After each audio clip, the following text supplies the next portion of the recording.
አሰላሙ አለይኩም ወራህመቱላሂ ወበረካቱ። ይህ ቪዲዮ ለሙስሊም ወንዶች ነው። የሙስሊም እምነት ተከታይ የሆናችሁ በሙላ ሴትም ሆነ ወንድ መልሱን የምታውቁት ከሆነ ኮመንት ስር ጻፉልኝ።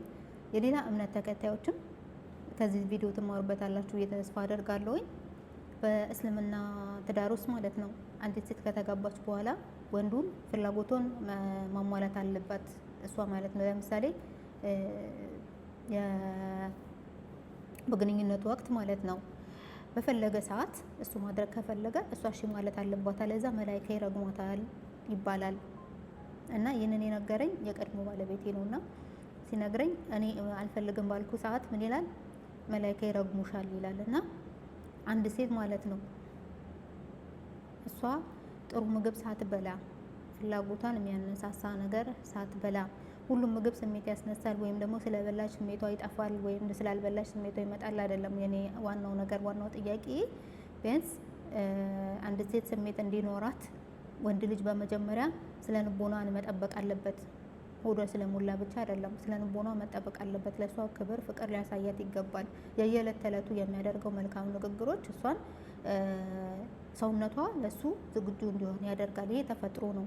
ሴት ልጅ ስለ ልቦና ከተጎዳ ለወንድ ልጅ ምንም አይነት ስሜት የላትም። የፈለገ ባሏ ቢሆን ምንም ስሜት አይኖራትም። ምክንያቱም ስለ ልቦናዋን በመጥፎ ንግግሮቹ፣ ጥሩ ባልሆኑ አግባብ ባልሆኑ ንግግሮቹ ሰባብሯታል። እሷ ጠንካራ ሴት ብትሆንም የእሱም ንግግር የእያንዳንዱ ለእሷ ዋጋ አለው። ለምሳሌ በራሷ የምትተማመን ጥሩ ሴት ልትሆን ትችላለች። ነገር ግን እሷ የምትሰራቸውን ድርጊቶች የምታደርጋቸውን ለትዳሯ የምትለፋበትን እሱን ለማስደሰት የምትሄድበትን መንገድ የህይወትን ውጣ ውረድ የምትጋፈጥበትን ነገር ምናምን ትኩረት የማይሰጥ ከሆነ አድናቆት የማይሰጥ ከሆነ ልፋቷን ዋጋ የሚያሳጣ ከሆነ ለእሱ ስሜት አይኖራትም ብትበላም ማለት ነው። ከዛ በተጨማሪም እስከ ስነ ልቦና በተጨማሪም ደህና ነገር መብላት አለባት ሴት ልጅ ማለት ነው። ደህና ነገር ስትበላ ሰውነቷ ይገነባል፣ ፍላጎት ይኖራታል። ሌላው ደግሞ ንጹህ መኝታ፣ ንጹህ ኑሮ።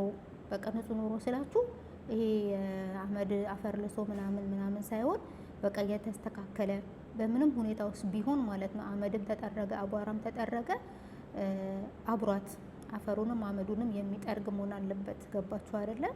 ዋናው በወርቅ የተንቆጠቆጠ አልጋ ምናምን ስለሆነ ወይ ስፖንጁ ምቾት ያለው ስሬፍ ስለሆነ አይደለም። ግን ዋናው ነገር የአዲስ አበባ ፎም ምናምን ፍራሽ ማለት አይደለም። ቢሆን ደስ ይላል፣ አይጠላም፣ ምቾት አይጠላም እና ማለት ነው። ግን ሞር ደግሞ ሴት ልጅ ፍላጎት የሚኖራት በዚህ ጉዳይ በግንኙነት ፍላጎት የሚኖራት ምቾት ሲኖራት ነው። እና መላኢኮች ይረግሟታል አልክ አይደለ?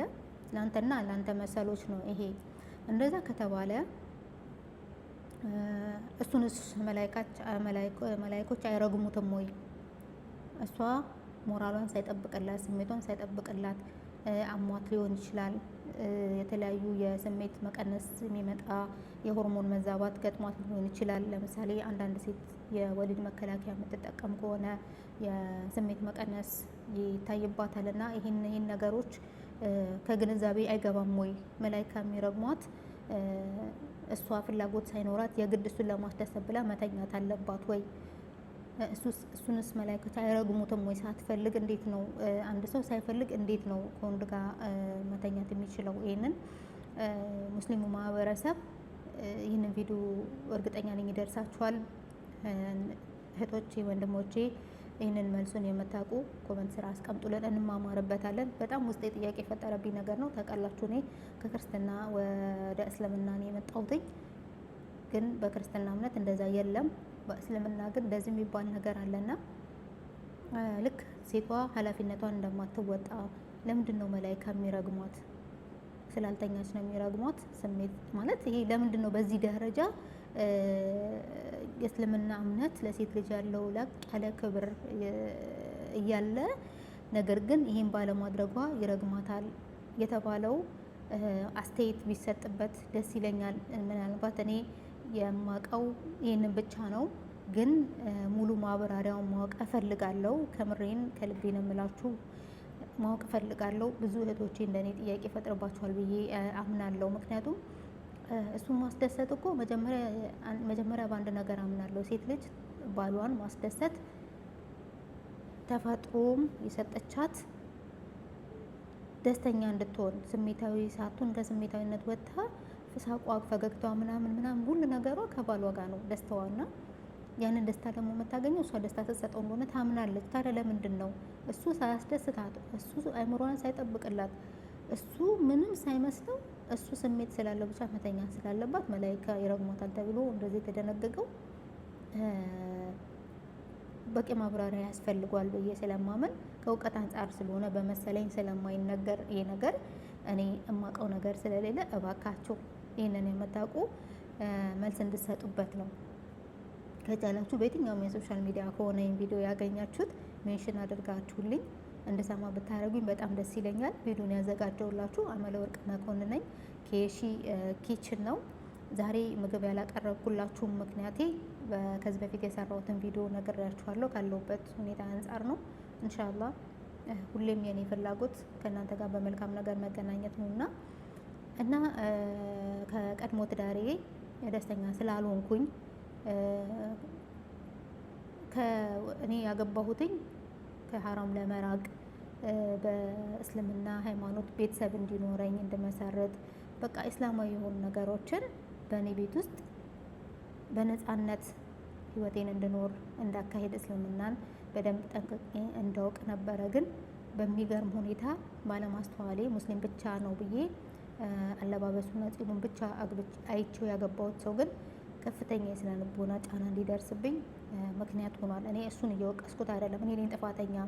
ምክንያቱም የፈለገ ሙስሊም ቢሆን ጺሙ ቢረዝም አለባበሱ የእስላም ዲን ቢሆን መስጂድ እየሄደ በየወቅቱ ቢሰግድም ይሄ እሱ በሱና በአላህ መካከል ያለው ነገር ነው እንጂ በትዳር ውስጥ ወይም ከኔ ጋር ካለው ነገር ጋር አያገናኘውም ያልኳችሁ ማንኛውም ሰው ሙስሊም ከሆነ ሙስሊም ሴት ሙስሊም ወንድ ነው የምታገባው። ቢሆንም ግን ዋናው ከሃይማኖት በፊት መጀመሪያ አንድ ሰው ጥሩ ባህሪ ሊኖረው ይገባል ብዬ አምናለሁ። ይህን የምላችሁ ሃይማኖት አስፈላጊ አይደለም ወይም ሃይማኖቱ ስለ ዲኑ ያለው ነገር መጠናት የለበትም እያልኩ አይደለም። አንድ ሰው መጀመሪያ አንድ ሴት ስታገባ ጸባዩን ነው መጀመሪያ መጠየቅ ያለባት። ጸባይ ወሳኝ ነው። ዲኑማ ሃይማኖቱማ በሱና በአላህ መካከል ያለው ነገር ነው። ማለት ጸባዩ ከታወቀና ጥሩ ስነ ምግባር ካለው ከዛ ዲንስ አለው ወይ ይባልና ሁለቱም አንድ ላይ አብረው የሚሄዱ ነገሮች ስለሆኑ ነው እንጂ ለያይቻቸው አይደለም። ምክንያቱም አለባበሳቸውን አሳምረው በጣም አማኝ መስለው ሴቶችን ካላህ መንገድ እንድትርቅ ወንጀል እንድትሰራ ከሐራም የማይጠብቋት ከሱ ጋር ሁሌ እሱ በሚመቸው እሱ በሚያሳያት መጥፎ ስነ ምግባር አእምሯን ረብሻ ልክ እንደሱ እንድታወራ የሚያደርጉ ስለ ልቦናን የሚጎዱ ወንዶች ስላሉ እኔ ስለደረሰብኝ ይሄ በእኔ ብቻ እንዳልሆነ አምናለሁ። በዓለም ላይ መቼም እሱ ብቻ አይደለም ብዬ አልደመድምም። ስለዚህ የተለያዩ እንደዚህ ተመሳሳይ ሰዎች ይኖራሉ። ስለዚህ አንደኛው ይሄ የመኝታ ላይ እሺ ብሎ አለመተኛት መረገሟ ጥያቄ ፈጥሮብኛል። ሁለተኛው ደግሞ እህቶች መጀመሪያ ዲኑ ነው ወይ መታየት ያለበት የሚለው እኔ አላምንም። በዲን አላምንም ስላችሁ መጀመሪያ መታየት ያለበት የሰው ልጅ ባህሪው ነው። ጸባዩ ጥሩ ከሆነ በቃ ኦፍኮርስ ሙስሊም ነው፣ መጀመሪያ ሙስሊም ነው ይታወቃል። ለዛ ነው የተሄደው። ስለዚህ መጀመሪያ መቅደም ያለበት ጸባይ ነው ያልኳችሁ ለዛ ነው። እዚህ ጋር እንዳይምታታባችሁ ሀሳቤ ማለት ነው ግልጽ ማድረግ የፈለኩት። ለምሳሌ እኔ ሙስሊም ሆኜ ጸባይ ስላለው እኔ የሌላ እምነት ተከታይ ላግባ እያልኩ አይደለም። መጀመሪያ ግን ከሃይማኖቱ በፊት አስቀድሟችሁ ውድ እህቴ አንተም ወንድሜ እህትህን ስድር መጀመሪያ ስለዛ ሰው ጸባይ መታወቅ አለበት። እየታወቀ በጭራሽ ስህተት መሰራት የለበትም። ምክንያቱም ጸባዩ ወሳኝ ስለሆነ ከእሷ ጋር ስለሚያኖረው ማለት ነው። የዛሬው ቪዲዮ ይህንን ይመስላል። ኢንሻአላህ በሌላ ቪዲዮ እስከምንገናኝ አሰላሙ አለይኩም ወራህመቱላሂ ወበረካቱ።